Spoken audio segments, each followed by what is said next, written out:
అందరికీ నమస్కారం. ఇప్పుడే అందిన వార్త. మీరు అద్దె ఇంట్లో ఉంటున్నారా? అయితే మీకు బ్యాడ్ న్యూస్. చూడకపోతే ఇది నష్టపోతారు అంటూ వార్తలు అయితే వస్తున్నాయి. మరి ఏంటి ఆ వార్త అనేది చూసిద్దాం.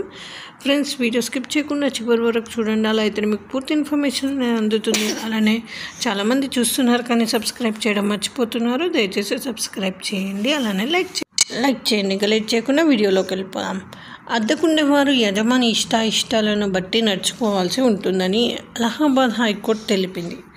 అతడు లేదా ఆమె కోరుకుంటే ప్రాపర్టీని ఖాళీ చేయాల్సిందేనని ఆదేశించింది. అంటే ఓనర్ కోరుకుంటే ఖాళీ చేయాల్సిందే. టెనెంట్స్కు వ్యతిరేకంగా తీర్పునిచ్చేందుకు ముందు యజమాని అవసరాన్ని కోర్టులు నిజ నిర్ధారణ చేయాలని సూచించింది. యూపీలో తనకు అవసరం ఉందని యజమాని చెప్పినా ప్రాపర్టీ ఖాళీ చేయకుండా టెనెంట్స్ కోర్టుకెక్కడంతో ధర్మాసనం ఇలా స్పందించింది. మరీ దారుణం కదండి. యజమాని కావాలి అన్నా కూడా టెనెంట్స్ ఇవ్వకపోవడం. సో ఇదే ఫ్రెండ్స్, ఈ విధంగా తీర్పు అయితే వచ్చిందంట.